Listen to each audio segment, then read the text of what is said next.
தமிழ் பேசும் அனைத்து ஜோதிட நேயர்களுக்கும் அன்பான வணக்கங்க. மிதுன ராசிக்கு இந்த பதிவுனால என்ன நன்மை இருக்கு அப்படின்னு யோசிக்கிறீங்களா? அதை தெரிஞ்சுக்கிறதுக்கு முன்னாடி முருகப்பெருமான மனதார வேண்டிக்கோங்க. நீங்களும் நான் சொல்ற மந்திரத்தை 3 முறை சொல்லிக்கிட்டே உங்களால முடிஞ்சதுன்னா கமெண்ட் பாக்ஸ்ல ஒரு முறை கமெண்ட் பண்ணுங்க. ஓம் முருகா போற்றி, ஓம் முருகா போற்றி, ஓம் முருகா போற்றி. என்னை ஜெயிக்க வைத்த கந்தா கடம்பா கதிர்வேலா, நீதான் இந்த மிதுன ராசிக்காரர்களை வழிநடத்தி வாழ்க்கையில செழிக்க வைக்க வேண்டும். முருகனின் காலடியை தொட்டு வணங்கி நான் இந்த பதிவை தொடங்குறேங்க. மிதுன ராசி விடாமுயற்சி தான் வெற்றியை தரும் அப்படிங்கிறத தாரக மந்திரமா வச்சுக்கிட்டு வாழக்கூடியவங்க. நம்ம உழைச்சா மட்டும்தான் வாழ்க்கையில முன்னேற முடியும். கடவுள் துணை மட்டும்தான் வருவாங்க, கடவுள் வழிகாட்டுவாங்க. அதற்கான உண்மையான உழைப்பை நம்ம தான் போடணுங்கிறத உணர்ந்தவங்க தான் மிதுன ராசிக்காரங்க. எப்பவுமே எல்லாருக்கும் உதவி செய்யக்கூடியவங்க. ஆனா இவங்களுக்குன்னு உதவின்னு எதிர்பார்க்கிறப்போ யாருமே இல்லாம ஓடி போயிடுவாங்க. இப்போ ஒருத்தவங்க நமக்கு உதவி செய்யல, நம்ம கிட்ட எல்லா உதவியும் வாங்கிட்டாங்க அப்படின்னா கூட திரும்பவும் அந்த உதவி கேட்டு யாராவது வந்தா நம்ம என்ன பண்ணுவோம்? தட்டி கழிப்போம். அன்னைக்கு நான் அவ்வளவு செஞ்சேன், அவ்வளவு எதிர்பார்த்தேன், யாராவது உதவி செஞ்சீங்களான்னு சொல்லி நம்ம யோசிப்போம் இல்லைங்களா? ஆனால் இந்த மிதுனம் கொஞ்சம் கூட அதை மனசில் வச்சுக்காம திரும்பவும் உதவி செய்யக்கூடியவங்க. அதாவது பிரதிபலன் எதிர்பார்க்காம உதவி செய்கிறதுல மிதுன ராசிக்காரர்களை அடிச்சுக்க ஆட்களே கிடையாதுங்க. மிதுன ராசி ஒரு சில நேரங்களில் யோசிப்பாங்க, நமக்கு புத்தி இல்லையா என்னன்னே தெரியல, நம்மளால் மட்டும் ஏன் மற்றவங்க உதவி கேட்டால் மறுக்க முடியல அப்படிலாம் யோசிப்பாங்க. ஆனால் நினச்சதை சாதிக்கக்கூடியவங்க இந்த மிதுன ராசிக்காரங்க. இவங்களுடைய பழக்க வழக்கம் அப்படிங்கிறது மற்றவங்களுக்கு ரொம்பவே உபயோகமானது. அது மட்டும் இல்லாமல் புத்தி சாதுரியத்தில் இவங்களை அடிச்சுக்க ஆட்களே கிடையாதுங்க. ஏன்னா புதன் பகவானை அதிபதியாக கொண்டிருக்கிறதுனாலேயே இவங்களுடைய புத்திசாலித்தனத்தை யாராலையுமே ஈடு இணை கட்ட முடியாது. எப்பவுமே எதிர்காலத்தில் மனசில் வச்சுக்கிட்டு தான் செயல்படுவீங்க. இருந்தாலும் நிறைய நீங்க ஏமாந்து போறதுக்கு காரணம் எல்லாரையும் நம்புறது. இப்படிப்பட்ட குணாதிசயங்கள் கொண்டவங்க தான் இந்த மிதுன ராசிக்காரங்க. உங்களை பொறுத்த வரைக்கும் தலைப்பை பார்த்திருப்பீங்க, சுழற்றி சுழற்றி அடிக்க போகும் குரு சுக்கிர யோகம். கட்டாயம் இது நடந்தே தீரும் அப்படின்னு போட்டிருக்கங்க. சுக்கிரனுடைய பெயர்ச்சியானது ஜூலை மாதம் 26ஆம் தேதி அன்று ரிஷபத்திலிருந்து மிதுன வீட்டுக்கு பெயர்ச்சி ஆகிறார். அப்போ எது வரைக்கும் இருக்க போறார் அப்படின்னா மிதுன வீட்டில் ஆகஸ்ட் மாதம் 20ஆம் தேதி வரை. ஸோ இந்த 26 நாட்கள் சுக்கிர பகவான் மிதுன வீட்டில் குருவோட சேர்ந்து இணைவு பெற்று இருக்க போறார். அப்ப குரு சுக்கிர இணைவு நடக்குது. அப்ப இந்த குரு சுக்கிர இணைவால என்ன பலன் நமக்கு கிடைக்க போகுது?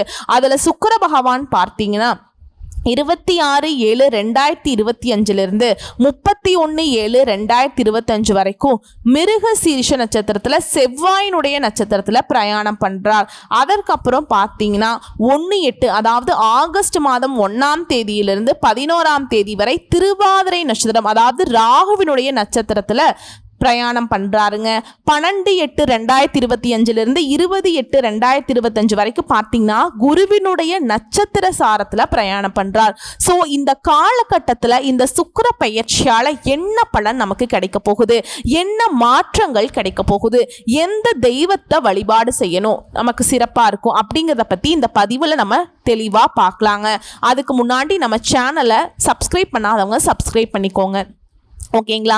மிதுன ராசி அன்பர்களே, சுக்கிர பெயர்ச்சியால என்ன பலன்? 26 நாட்கள் அதாவது ஜூலை மாதம் 26ஆம் தேதியிலிருந்து ஆகஸ்ட் மாதம் 20ஆம் தேதி வரைக்கும் குருவும் சுக்கிரனும் இணைவு. அதாவது உங்க ராசியிலே போய் குருவும் சுக்கிரனும் இந்த காலகட்டத்தில் இணைவு பெறாங்க. அப்போ சுக்கிரன்கிறது இந்த மிதுன ராசி அன்பர்களுக்கு யாரு அப்படின்னா 5க்குரியவன். அதாவது பூர்வ புண்ணிய ஸ்தானத்தின் அதிபதி, பஞ்சம ஸ்தானத்தின் அதிபதி, காதல் ஸ்தானத்தின் அதிபதியும் இந்த சுக்கிரனே. விரயத்தை கொடுக்கக்கூடிய விரையாதிபதியும் இந்த சுக்கிரன் தாங்க. ஏங்க உங்க ராசியில அமர போறார். அப்போ உங்க ராசியில யார் இருக்கார் அப்படின்னா குரு பகவான். குருங்கிறது யாருங்க? 7க்குரியவன், திருமண ஸ்தானத்தோட அதிபதி, தொழில் ஸ்தானத்தோட அதிபதி. அதே குரு அவர் ராசியில வந்து அமர்றாரு. அப்போ உங்க ராசி லக்னத்துல பாத்தீங்கன்னா குருவும் சுக்கிரனும் இணைவு பெறாங்க இந்த 26 நாட்கள். அப்ப இந்த 6 நாட்கள் எந்த மாதிரியான பலன் அப்படிங்கறத நம்ம தெளிவா பார்க்கலாங்க. சுக்கிரன்கிறது இந்த மிதுன ராசி அன்பர்களுக்கு யோகத்தை தரக்கூடிய ஒரு கிரகம், 5க்குரியவன். சரிங்களா?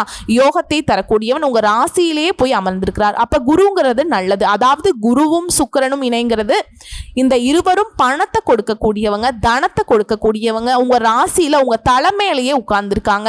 அப்ப உங்களுக்கு பணம் கிடைக்குமா கிடைக்காதா? நிச்சயமா கிடைக்குங்க. இந்த காலகட்டத்தில் பொருளாதாரம் சார்ந்த விஷயங்கள்ல மிதுனராசி அன்பர்களுக்கு சிறப்பாக செயல்படும். நீங்க எந்த வேலையில் இருந்தாலும் சரி, எந்த தொழிலாக இருந்தாலும் சரி, தன பிராப்தம் நிச்சயமா உங்களுக்கு உண்டுங்க. ஆனா அதே சமயத்துல குருவும் சுக்கிரனும் எதிர்த்தன்மை கொண்டவர்கள் அப்படிங்கறதுல ஞாபகத்துல வச்சுக்கோங்க. அதாவது குரு வந்து யாருங்க? தேவர் குருவுக்கு தலைவன். ஓகேங்களா? சுக்கிரன் யாருங்க? அசுர குரு. இவங்க ரெண்டுமே வந்து ஸ்ட்ரெயிட் ஆப்போசிட் ஆனவங்க. குரு வந்து கிழக்க போனார்னா சுக்கிரன் மேற்க போவாங்க. அப்போ வந்து இது ஒரு எதிர்த்தன்மை அப்படிங்கிறது இந்த தன்மை இருக்கிறதுனால சில விஷயங்கள், அதாவது குடும்ப விஷயத்துல கொஞ்சம் வாக்கு சம்பந்தப்பட்ட விஷயத்துல கொஞ்சம் எதிர்மறை எண்ணங்கள் வர ஆரம்பிக்குங்க, எதிர்மறை கருத்துகள் வர ஆரம்பிக்கும். ஸோ இப்போ இந்த காலகட்டத்தில் கொஞ்சம் விட்டு கொடுக்கணும், அனுசரணையோட போகணும் அப்படிங்கிறத ஞாபகத்தில் வச்சுக்கோங்க. ஏன்னா குரு சுக்கிரன் இந்த 2 கிரகங்க 7ஆம் இடம்னு சொல்லக்கூடிய திருமண ஸ்தானத்தை பார்க்குறாங்க. அப்போ இந்த இடத்துல கணவன் மனைவி இருக்காங்க.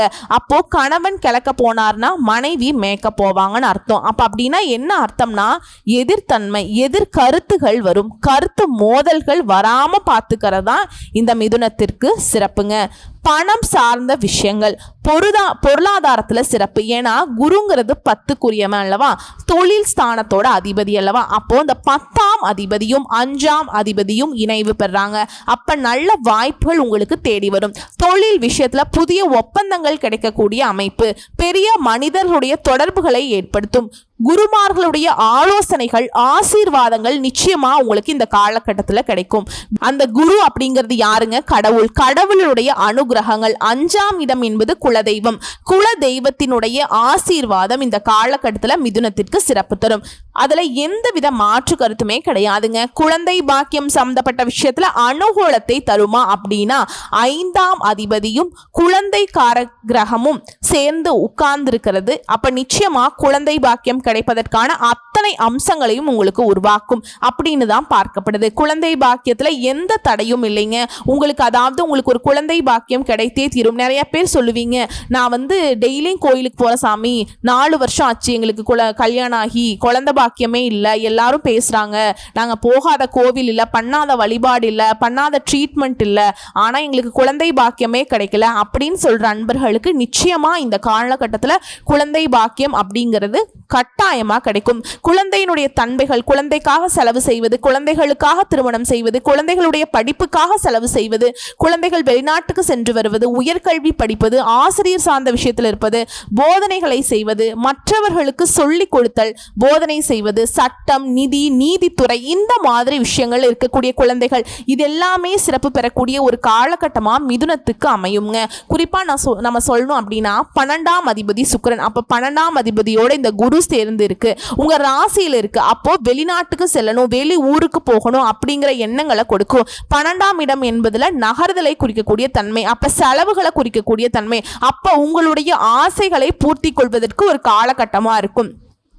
ஒரு வீட்டுக்காக உங்க வீட்டுக்கு ஏதாவது எடுத்து செய்யணும், அல்லது வீட்டுக்கு சில பொருட்களை வாங்கி மகிழணும், தன்னுடைய ஆசைகளை பூர்த்தி கொள்ளணும். ஸோ இதெல்லாம் இந்த காலகட்டத்தில் வந்து நடக்குங்க.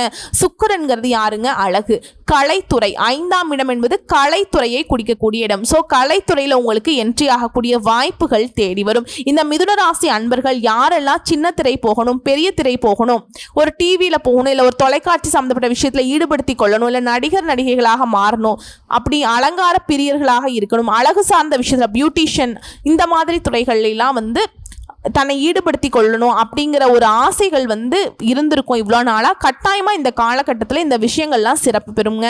பெண்கள் சம்மந்தப்பட்ட துறைகள் இருக்கிறவங்களுக்கு, பெண்களை எடுத்து நிர்வாகம் பண்ணக்கூடிய துறைகள், ஸோ இதெல்லாமே இந்த காலகட்டத்தில் உங்களுக்கு சிறப்பு பெறக்கூடிய காலகட்டமாக அமையும். 5ஆம் இடம் அப்படிங்கிறது விளையாட்டு துறையும் குறிக்கக்கூடியதுங்க. அப்போ விளையாட்டு துறையில் ஆர்வம் இருக்கக்கூடியவங்களுக்கு ஜொலிக்கக்கூடிய, புகழ் பெறக்கூடிய ஒரு காலகட்டமாக நிச்சயமாக அமையும். இந்த சுக்கிரன் அப்படிங்கிறது சொகுசுங்க. சொகுசு சார்ந்த விஷயங்கள், வண்டி வாகனங்கள் சம்பந்தப்பட்ட விஷயங்கள், அதாவது பெரிய வாகனம், ஒரு லக்ஸுரியான ஒரு வாகனம் வாங்கணும் அப்படிங்கிற ஒரு அமைப்புலாம் உங்களுக்கு இந்த காலகட்டத்தில் நிச்சயமா உண்டு. ஓகேங்களா? ஏன்னா இந்த காலகட்டத்தில் பார்த்தீங்கன்னா சுக்கிரன் செவ்வாயினுடைய நட்சத்திர சாரத்தில் பயணம் பண்றார். செவ்வாய்ங்கிறது யாரு? மிருகசீரிஷ நட்சத்திரத்தில் பிரயாணம் பண்ணும்போது சுக்கிரன் செவ்வாயாக செயல்படுவாருங்க. அப்ப செவ்வாய் நீங்க சொல்லவே வேண்டியதில்லை. அப்போ இந்த காலகட்டத்தில் செவ்வாய் வந்து 4ஆம் இடத்துல இருப்பார். அப்போ நிச்சயமா வண்டி வாகனங்கள் வாங்கணும் அப்படிங்கிற எண்ணங்கள், இடம் வாங்கணும் அப்படிங்கிற, அதாவது இந்த உணர்வுகள் எல்லாமே அதிகமாக வெளிப்படுத்தணும்னு சொல்கிறேன். அதற்கான செயல்பாடுகளும் உங்களுக்கு துரிதப்படுத்தும். இந்த காலகட்டத்தில் இந்த ஆகஸ்ட் மாதம் 1ஆம் தேதியிலிருந்து ஆகஸ்ட் மாதம் 11ஆம் தேதி வரைக்கும் பார்த்தீங்கன்னா ராகுவோட நட்சத்திர சாரத்தில் இந்த சுக்கிரன் செயல்படுறார். அப்போ பிரம்மாண்டமான விஷயங்கள் தன்னை ஈடுபடுத்திக் கொள்வது சிறந்ததுங்க. இந்த காலத்தில் தான் இந்த சுக்கிரன் கலைத்துறையில் புதிய ஒப்பந்தங்கள் கிடைக்கிறது, கலைத்துறையில் ஒரு பேர் புகழ் கிடைக்கிறது, ஒரு கௌரவம் கிடைக்கிறது. அதாவது வெளிநாட்டு சம்பந்தங்கள், ராகுனா அந்நியர்கள் அல்லவா, அந்நியர்கள் வெளிநாடு, அப்போ வந்து வெளிநாடு நீங்க போறது, வெளிநாடு சம்பந்தப்பட்ட விஷயங்கள், தன்னை ஈடுபடுத்திக் கொள்வது, அந்நிய மதத்தினரோடு பழகுது, ஸோ இது எல்லாமே இருக்கு. ஆனா அதே சமயத்துல சுக்கிரன் ராகுவோட நட்சத்திரத்தில் இருக்கும்போது களத்திரம் சம்பந்தப்பட்ட விஷயத்துல கவனமா இருக்கணும். மேடம் அது என்ன மேடம் களத்திரம்? அதாவது ஆண்கள்னா பெண்கள் சார்ந்த விஷயத்துல, பெண்கள்னா ஆண்கள் சார்ந்த விஷயத்துல கொஞ்சம் கவனமா இருக்கணும். ஏன்னா ராகு அப்படின்னாலே ஒரு பாம்பு, ஒரு கெடுதல். ஸோ அந்த விஷயத்துல களத்திரம் சம்பந்தப்பட்ட விஷயத்துல கொஞ்சம் எச்சரிக்கையோடு இருக்கணும் அப்படிங்கறத ஞாபகத்தில் வச்சுக்கோங்க. அப்புறம் பாத்தீங்கன்னா சுக்கிரன் வந்து புனர்பூச நட்சத்திரத்தில் பயணம் பண்றார். புனர்பூசம் அப்படின்னாலே குரு, அப்ப குருவோடு சேர்ந்திருக்கிறார். பொருளாதாரம் சிறப்பு. இந்த காலகட்டம் பார்த்தீங்கன்னா பணப்புழக்கம் அதிகமாகும். பணம் அள்ளி அள்ளி கொடுக்கக்கூடிய தன்மை, லாபம் கொடுக்கக்கூடிய தன்மை, அப்ப விரிவுபடுத்தக்கூடிய தன்மை, அப்ப தொழிலை வந்து நீங்க விரிவுபடுத்தக்கூடிய எண்ணங்கள், தொழில் மூலமாக புகழ் பெறக்கூடிய தன்மை, அந்தஸ்து, கௌரவம், தனித்திறமை வெளிப்படுத்துவீங்க. இதெல்லாமே சிறப்பு பெறும். கூட்டு தொழில கூட்டாளிகள், கணவன் மனைவி 2 பேரும் சேர்ந்து ஒரு தொழிலை செய்யணுங்கிற எண்ணங்கள், ஸோ இது எல்லாமே பார்த்தீங்கன்னா இந்த காலகட்டத்தில் உங்களுக்கு சிறப்பை கொடுக்கும், லக்கு கொடுக்கும். ஜாக்பாட் அடிக்கும். பணம் தானே, அதாவது ஒரு ஜாக்பாட் என்ன, உங்களுக்கு ஒரு லக்கு தானே, அப்போ நிச்சயமா உங்களுக்கு கொடுக்குங்க. இந்த காலகட்டத்தில் இப்போ இந்த சுக்கிர பயிற்சி அழகாக குருவோடு சேர்ந்திருக்கிறார். அப்போ பணத்திற்கு குறையே இல்லை, பணம் ஏதோ ஒரு வகையில் வருங்க. அலைச்சல் இருந்தாலும் அதற்கேற்ற பலன் நிச்சயமா உங்களுக்கு உண்டு. ஆனால் அதே சமயத்தில் உறவுகள் சார்ந்த விஷயத்தில் மட்டும் கொஞ்சம் கவனமாக இருக்கணுங்க. விட்டு கொடுத்து போகணும், அனுசரித்து போகணும் அப்படிங்கிறத ஞாபகத்தில் வச்சுக்கோங்க. உங்களுடைய செயல்பாடுகளும் சரி இந்த காலகட்டத்தில் வந்து ரொம்ப கவனமாக இருக்கணும். ஓகேங்களா? உங்களை பொறுத்த வரைக்கும் இந்த காலகட்டத்தில் வழிபாடு அப்படின்னு பார்த்தோம்னா குரு சுக்கிரன் இணைந்திருக்கிறதுனால ஸ்ரீரங்கத்துக்கு ஒரு முறை போயிட்டு வர்றது வந்து ரொம்ப சிறப்புங்க. இன்னொரு பரிகாரம் சொல்றேங்க. தர்ஷனாமூர்த்திக்கு மஞ்சள் வஸ்திரம் சாற்றி கொண்டக்கடலையை வந்து படைத்து நெய்வேத்தியமாக படைத்து வணங்கி வர உங்களுக்கு பொருளாதாரம் மேன்மை அடையும், தொழில் விருத்தி, கணவன் மனைவிக்குள்ள ஒற்றுமை, ஸோ இது எல்லாத்தையுமே வந்து மேம்படுத்தி கொடுக்கும். சரிங்களா? இன்னொரு பரிகாரம் சொல்றேங்க. குல தெய்வத்தை வழிபாடு செய்யறதும் இந்த காலகட்டத்தில் உங்களுக்கு சிறப்பாக பார்க்கப்படுது. ஓகேங்களா? உங்கள் வாழ்க்கையில் இவங்களை வழிபாடு செஞ்சிங்கன்னா தடைகள் நீங்கும், தாமதங்கள் எல்லாமே விலகும். ஓகேங்களா? இன்னொரு வழிபாடு சனிக்கிழமைகளில் சனி பகவானை வழிபாடுவதும் உங்களுக்கு வந்து சிறப்பாக பார்க்கப்படுது. அடுத்து உங்களை பொறுத்த வரைக்கும் அதிர்ஷ்டமான தினங்கள் அப்படின்னு பார்த்தோம்னா ஆகஸ்ட் மாதம் 17, 18 இந்த நாட்களை உங்களுடைய சுப காரியங்களோட தொடக்கத்துக்கு பயன்படுத்திக்கோங்க. இந்த நாட்களில் நீங்கள் என்ன தொழில் செய்யணும், என்ன வந்து பண்ணணும் அப்படின்னு நினச்சி ஒரு மனசில் ஒரு குறிக்கோள் வச்சு பண்ணுறீங்களோ அது வந்து கட்டாயமாக நீங்கள் நினச்சதை விட பல மடங்கு நன்மைகளை கொண்டு முடியும். ஓகேங்களா? வரக்கூடிய வாய்ப்புகளை மட்டும் கரெக்டாக பயன்படுத்திக்கோங்க. வாழ்த்துக்கள். நன்றி. வணக்கம்.